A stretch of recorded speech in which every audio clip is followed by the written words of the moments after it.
Okay, Namaste Acharya ji. I have a two-part question. I understood that from the verse 222 we are talking about ego and 223 we are talking about Atma. So my first question is ego universal and can it be explained similar to Atma's example of ocean that was given earlier in some sessions? Or is it like, and what does 222 mean, like when ego is moving from one body to another body? Is it like an ego from a single person when it's dead moves to some other person? Or is it or is it ego is universal? The tendency of ego is universal. That's my first question. The universe is to the ego.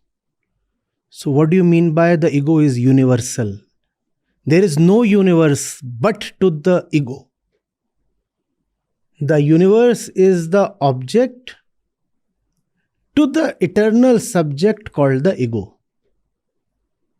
It is only to the ego that the universe exists. Okay, so when we talk about ego moving from one body to another body, how can we relate that? It basically means that body is changed. That does not mean that the ego is hopping from this place to that place. It simply means that bodies keep changing. Bodies keep changing. And particular constitutions of bodies say I. You could even proceed to say, as we said, that even a molecule does say I. Bodies keep changing and all bodies are to the ego. The ego associates itself with certain bodies. You could say it associates itself with everything. Depending on the body the ego is right now in association with, the sentence I am X is completed. Okay, I'll elaborate. What is Prakriti? What is Prakriti? Prakriti is a duality. The universe that we call it is a duality.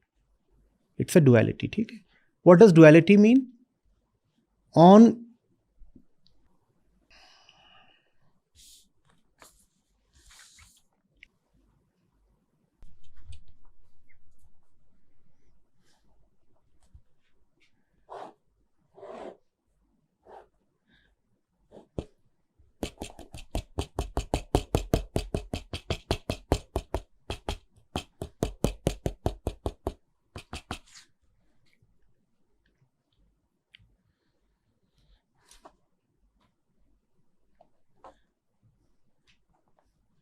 this is just a model, but a helpful model would help you understand.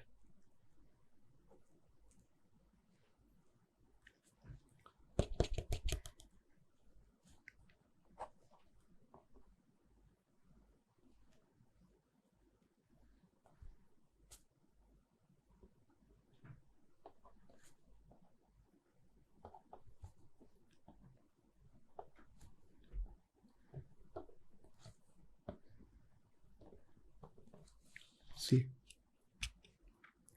So, the truth has been talked of as nothingness. It is nothing. Or it has been talked of as a bindu, point. The word bindu denotes the truth, and a bindu has no spatial existence. It really does not exist. If you say a point exists, that doesn't mean anything. For something to exist, it must have some it must occupy some space or say something. So the truth is binduvat, point-like, non-existent. And from it, and now from here begins Maya, because the truth really does not change forms or do anything. But to us there is so much. So from here we begin, Maya begins. What happens in the sway of Maya? There is duality. What kind of duality? There is this point and the rest of the universe. This point is the mother I tendency, aham vritti, I am. And then there are these infinite number of bodies that together comprise the object called the universe. So that is the first division. That is the first duality that springs from non-duality. What was the name of the non-duality? Bindu or Atma, or that which really does not spatially exist. So from that comes this and this entire universe. This entire universe is one object. This is one object to this one subject. One subject, one object. One object is the superset of everything here. Now within this universe, there are these infinite particles. This thing, that thing, that thing. So when the ego tendency combines with this, the universe that itself has projected, when it combines with this, it says I am A. Combines with this, says I am B. With this I am C. With this I am D. With this I am E.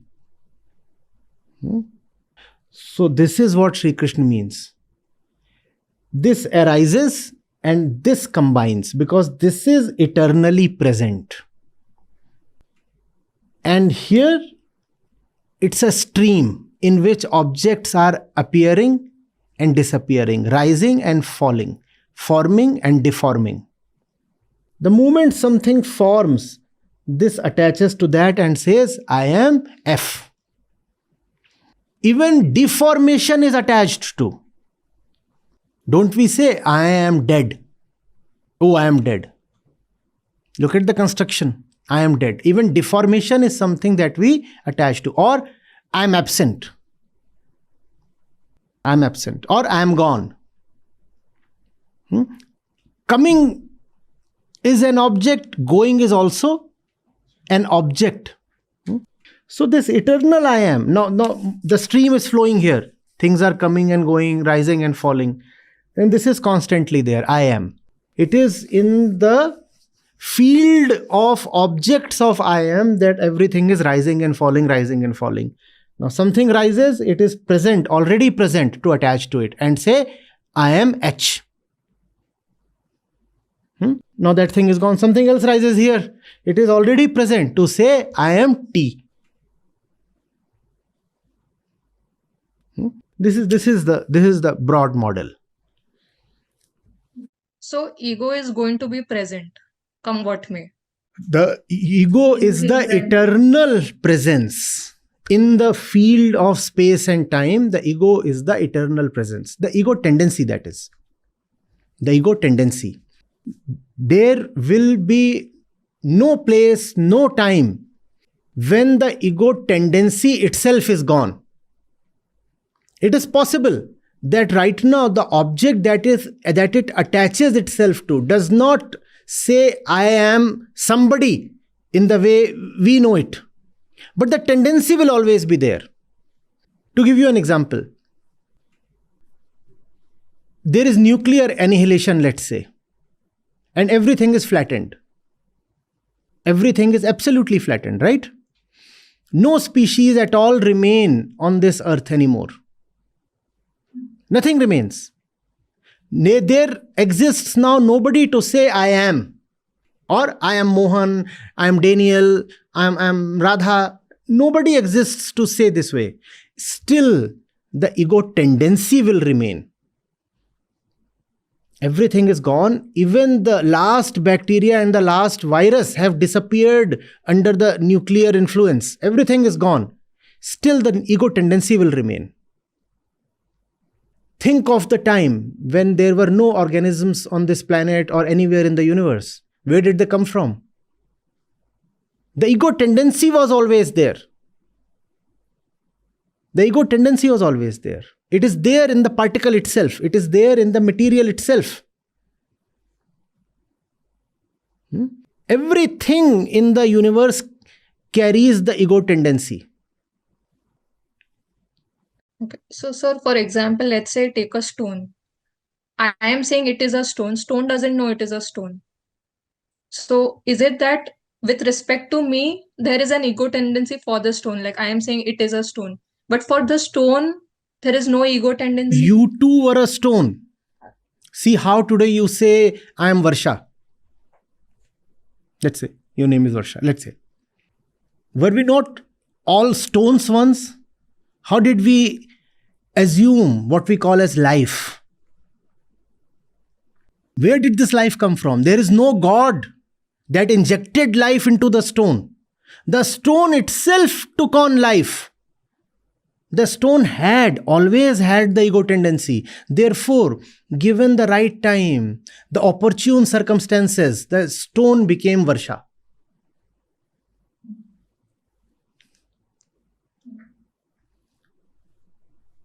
Yeah. Yeah, because even I was an embryo in the beginning. In the beginning. And before the embryo, what were we? Just material. Just material. How does life get into a fetus? It never gets into a fetus. It was always there. Every sand particle in that sense is waiting to come alive. That's what we are calling as the ego tendency. Understood. Yeah. My second question was related to truth being nothing, but while explaining, you already mentioned that truth is nothingness. So my question is clear. Welcome. Thank you.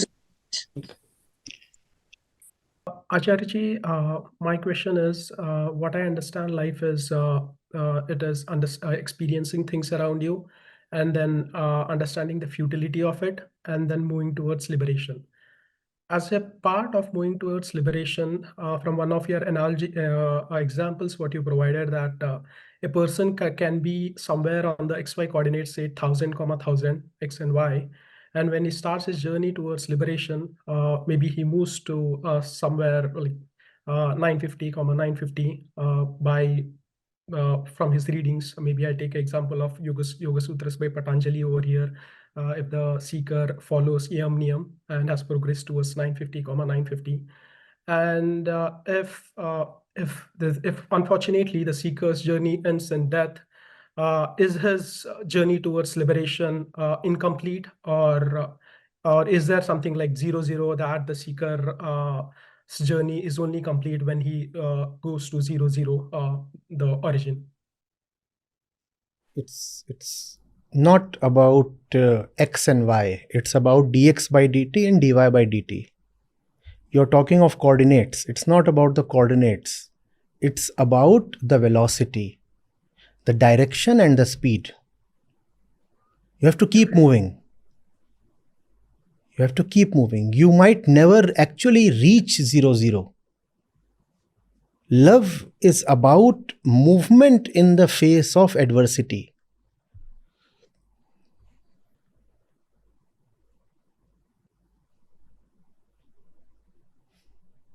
And love towards liberation. 00 is something that is just like a pole star, Dhruv Tara, a guiding light. Huh? The horizon, you might never actually reach it. Liberation lies in the movement, not in the achievement.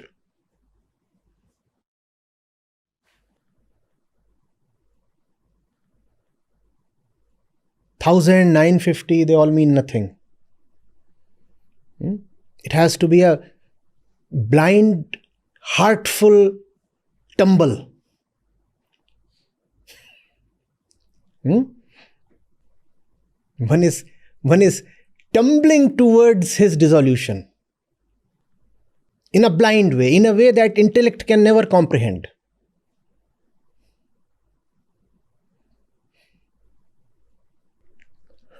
One cannot calculate so precisely, right? From 1000 I have come to 950 and I have burnt 3 liters of petrol. So that's, even the mileage is nice, you see. And I've done record time. So I'm doing well. And how do I compare with the others? Well, I stand at the 96th percentile. Not too bad. That's not the way of the lover. Huh?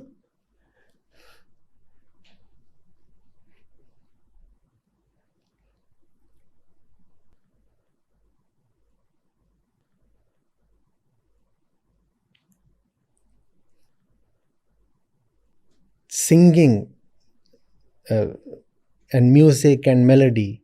That's why I have so much importance in spirituality. There are certain things that are so difficult to express in prose.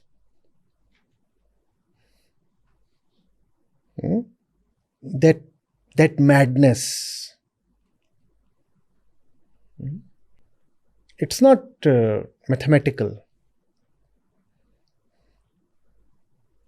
Though you must begin with mathematics. But then very soon something beyond mathematics takes over. You forget your calculations. 1000, 950, 0, x, y, all the models, all the intelligent things like this one, so smart, so nice. He made a sleek model of everything, subject, object, entire universe, including the self. And all this is, as they say, blowing with the wind.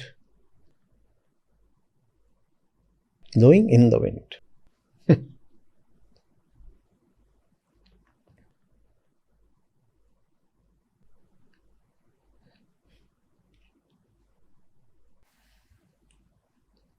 Yes.